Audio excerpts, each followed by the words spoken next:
Hello. The COVID-19 pandemic has changed where and how we watch our movies. Obviously, we're at home now. There are the usual suspects, Netflix and Amazon, Mubi for art house lovers with its changing menu, Blue TV in Turkey. There's a lot of interesting material, especially short films on Vimeo. There are a lot of free old archival films on archive.org. And last but not least, there's the endless YouTube tunnel.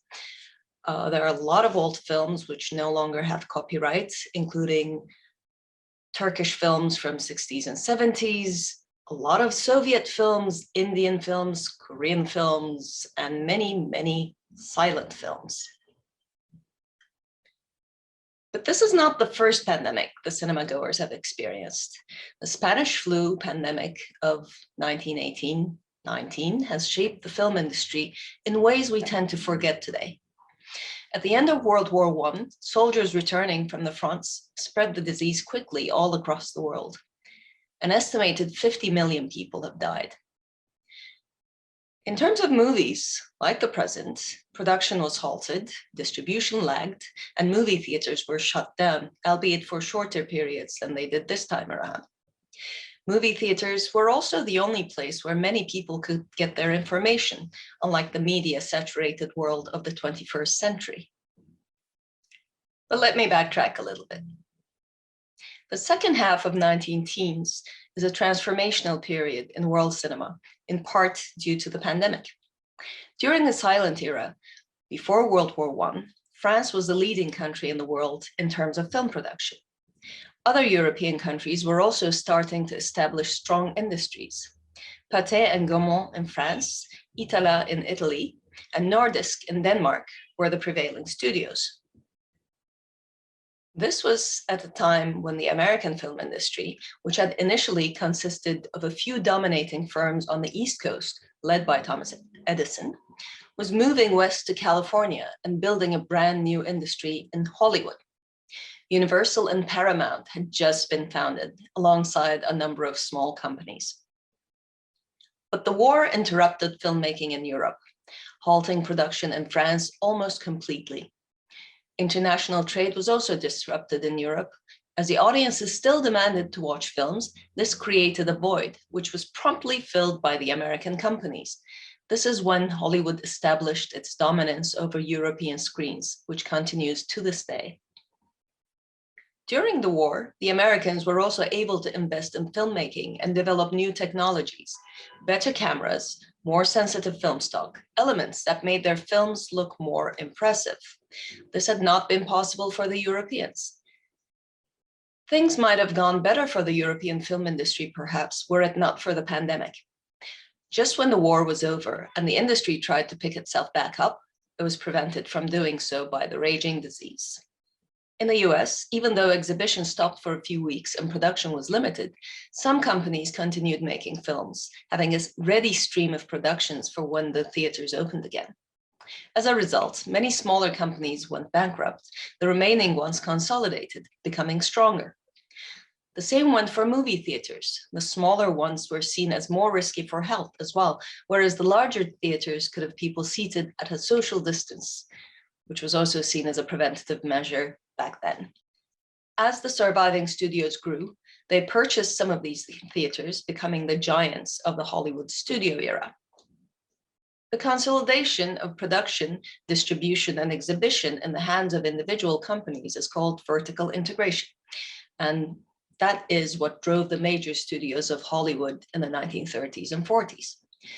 By 1948, courts had found this to be illegal, going against the antitrust laws. Majors like Paramount and MGM were required to sell their theaters, resulting in the decline of the industry.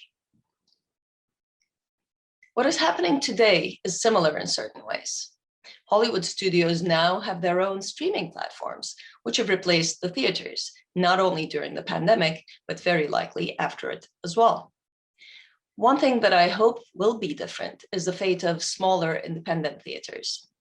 Now that we can reach all mainstream films online, smaller theaters will have to integrate other activities like special screenings and talks, functioning more like film clubs and cinematics. There have been campaigns to support them, including one for Beyoğlu Sineması in Istanbul. There is no doubt that this current pandemic has gotten people used to watching films from home and strengthened the hold of the streaming platforms. But nothing beats watching moving pictures on a giant screen with surround sound and the company of total strangers with whom we share a wondrous experience. So whatever the final fallout, the movie-going experience is here to stay. Thank you.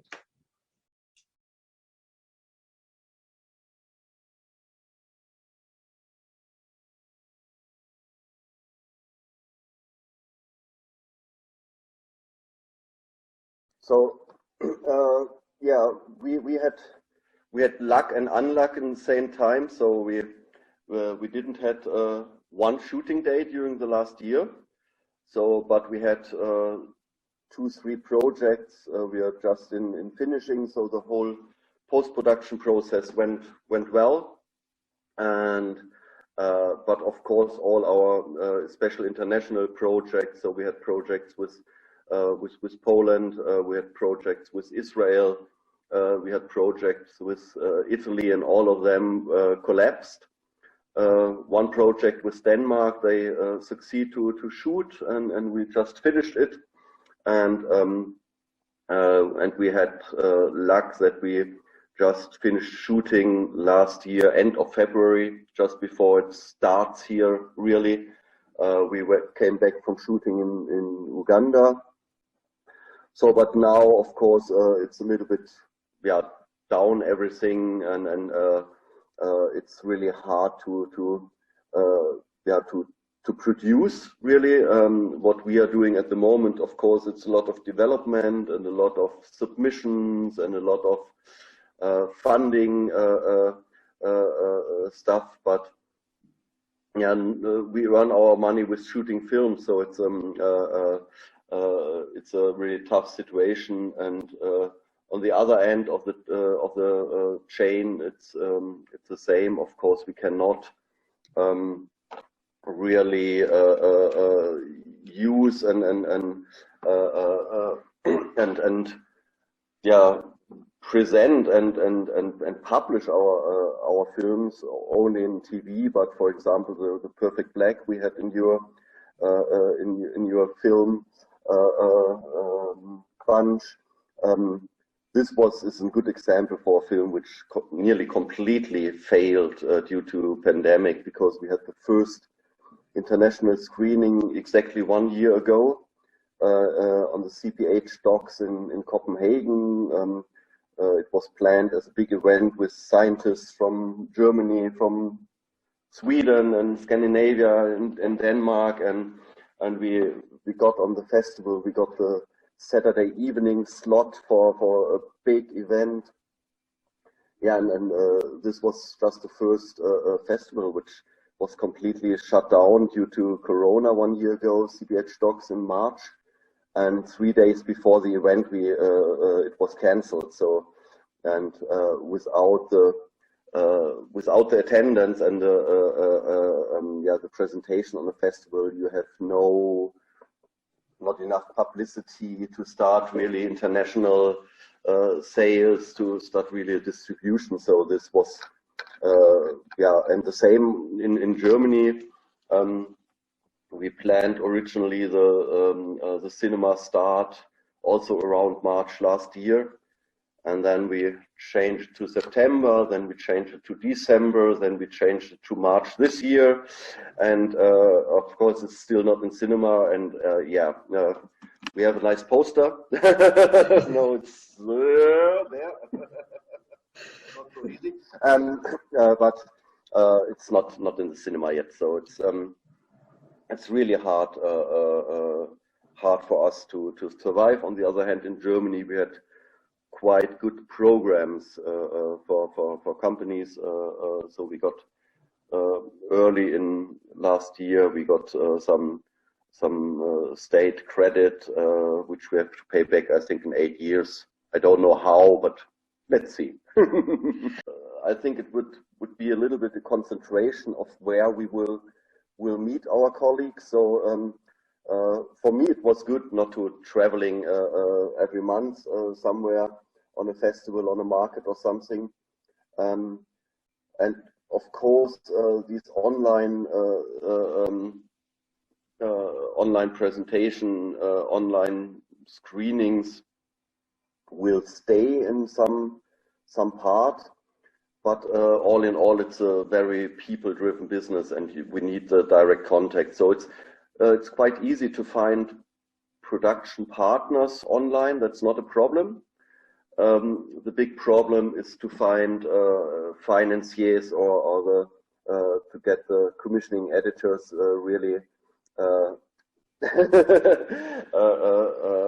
onto a project, because there the direct contact is more than important. And of course, we now can a little bit build on our relationships we have, which are since long years,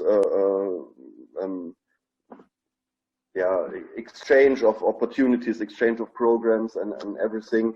But especially for newcomers, it would be very difficult to and I hope that the traveling frequency will be reduced, also due to climate and due to pollution and ecological things. But what we in the beginning hope that this will become really a little bit of slowdown for everybody, and we can rest a little bit.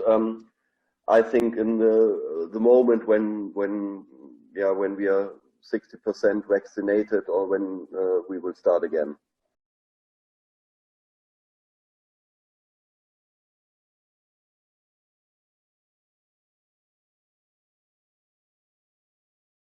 Okay, this question is not just for this. It's not related only to the time of the pandemic, but in general, it's like this for a long time.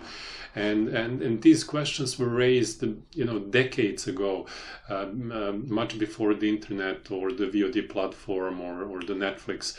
At the time when the television was taking over from cinema. And it's true, of course, these film forms do change, and they adapt themselves to these new environments. But the real film, the cinematic film,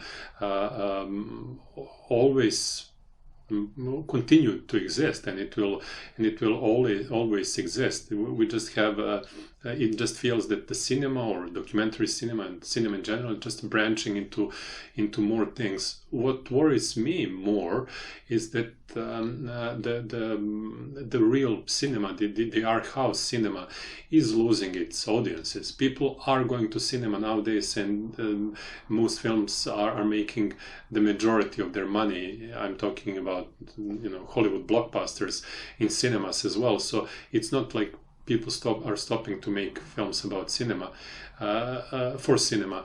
But the fact is that we're talking about very conventional commercial films. Art house cinema, or maybe even art in general, is definitely losing its audience. Maybe just a phase in our civilization, or maybe it will just remain like that. It's not something that we need to debate. I think it's quite clear. If you think of the most important art house filmmakers of the present day, and if you walk into the street and ask a regular person if they would know any of these names, Ho Xiaoshen or I don't know, Claire Denis or Lab Diaz. I'm trying to remember, those that won more awards than the others and that are more influential. People wouldn't know any of them. But if you did the same thing like several decades ago and asked who was Antonioni or Fellini, everybody would know those names, even though they probably wouldn't enjoy all of their films, because the art was, I guess, much more important for the society. And that is what is changing, because this other content, which is made for internet, for YouTube, even the new kinds of entertainments like video games, are just taking the people's time, and they can't dedicate themselves to to enjoying the art, and it takes time to start enjoying it, to actually educate yourself, to start enjoying less conventional art forms, which art actually is. When art becomes too conventional, it just turns into the craft.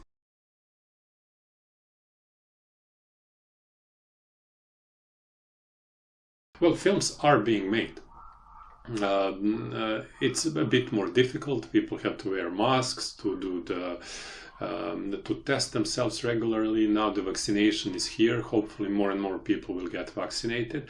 So I guess film survived. In my own case, I had to give up on the 2 projects I was developing and that I was ready to start shooting because they involved a lot of traveling.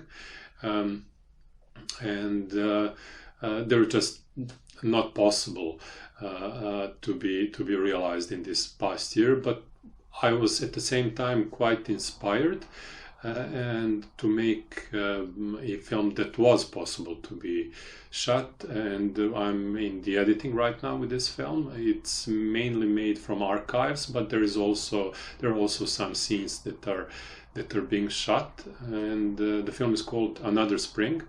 And it's a film about the smallpox epidemic in Yugoslavia in 1972. It was the last epidemic of smallpox in Europe. And we're telling that story about the epidemic of smallpox from the perspective of this pandemic. And again, it's an author kind of art documentary, and we're treating these archives as a memories of the protagonist who tells the story that he lived through in 1972, and it's just a story that felt so relevant for this moment. It just feels that so much was left unlearned from the time when this was happening. It was still the time when smallpox was not yet eradicated, but several years later, in 1977, smallpox. There was the last case of smallpox in the world, and I think in 1980 officially the smallpox was eradicated.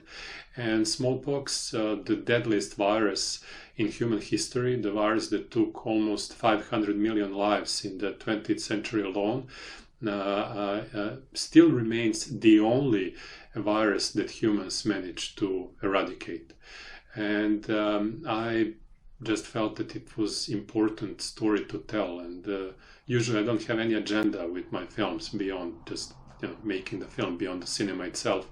But this time I felt like I had an agenda. I thought that it was important for people that it was important to remind the people of this story. Thank you very much.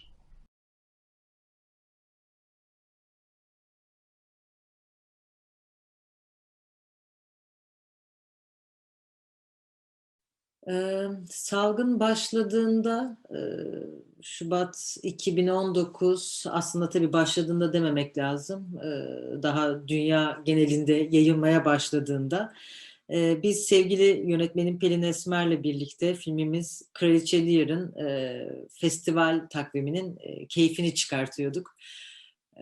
Mart ayında sanırım, evet, Mart 2019'da Paris'te bir film festivalinde olacaktık. Oradan Belçika'ya geçecektik, başka bir festivale. Tabii ki malum olduğu üzere tüm planlarımız iptal oldu. Ve tabii ki bu dağıtım sürecimizi etkiledi, bütün bu yaşananlar. Sinemacılar için çok genel konuşmak tabii ki mümkün değil. Çünkü her sektör, her alan farklı bir şekilde etkilenmiş oldu. Yani sinema salonları için durum hiç hoş olmasa da en azından teknik ekipler, kamera arkası çalışan arkadaşlarımız nispeten bu dijital platformların çalışmalarına devam etmesi sebebiyle daha yoğun ve aktif olarak çalışabiliyorlar. bağımsız film yapımı için setlerin azaldığı, durduğu, biraz beklemeye aldığı ve ertelendiği bir süreç oldu. Tabii ki bu, çünkü şu an hiç kimsenin böyle bir zamanda film yapımına nasıl olacağına dair bir kılavuzumuz yoktu, ama bunlar da bu süreç içinde oluşturuldu. Tabii ki bütün bu geçirdiğimiz 1,5 yıl içinde. Bütün hem proje geliştirme, hem film yapımı, post prodüksiyon ve dağıtımı için her şey tekrardan düşünülmeye başlandı aslında. Her evre için farklı adımlar, farklı şekillerde nasıl atılır, bunun üzerine fikir geliştirildi ve ben bunu aslında olumlu buluyorum açıkçası. Çünkü her şey çok hızlı akarken genelde bir durup düşünmeye, halimize bakmaya, bir işte Z raporu alma fırsatımız olmuyor genelde. Sadece koşturup gidiyoruz ve bu sürecin bir noktada sinema üretimi içinde şöyle bir sağlamasının yapılmasının faydalı olduğunu düşünüyorum. Umarım önümüzdeki sene aşının ve tedavi yöntemlerinin artmasıyla sinema sektöründe de üretimin daha hızlanabildiği bir sürece gireriz. Tekrar bütün mekanizmanın tekrar aktif olarak çalışabildiği, sinema salonlarının açıldığı, festivallerin keyfini doyasıya yaşadığımız zamanlarda umarım yeniden buluşabiliriz.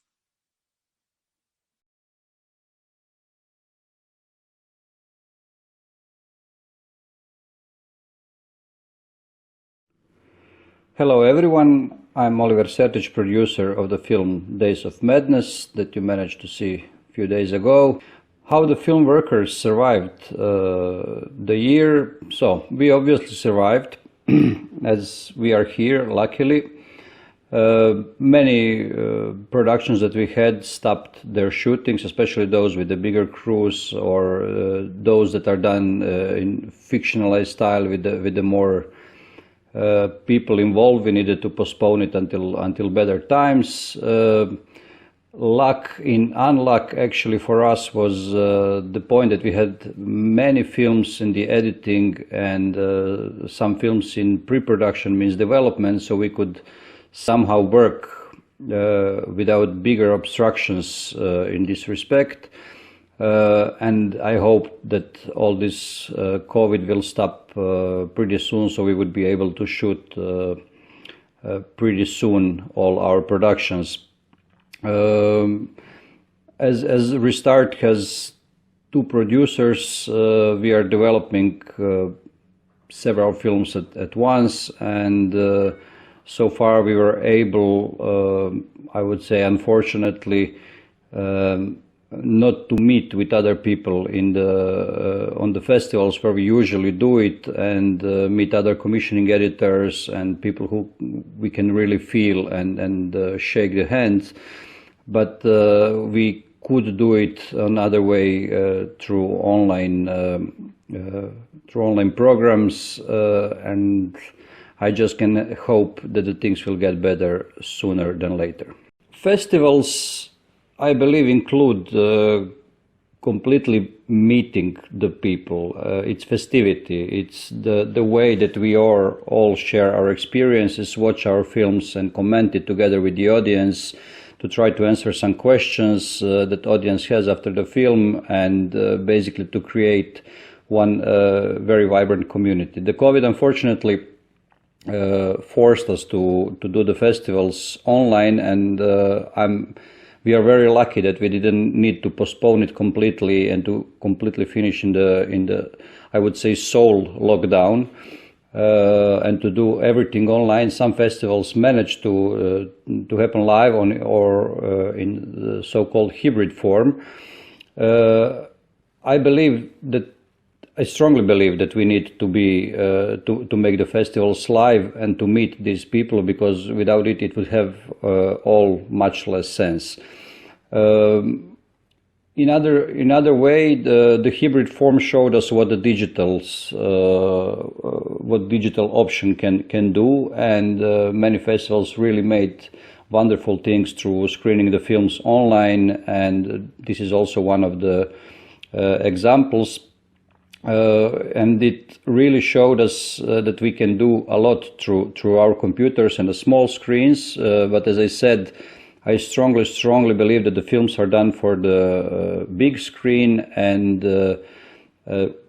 all this what is happening after the film, because it's not only one-way communication that we watch the film, we go home, but the things that we are growing through watching films and discussing it afterwards.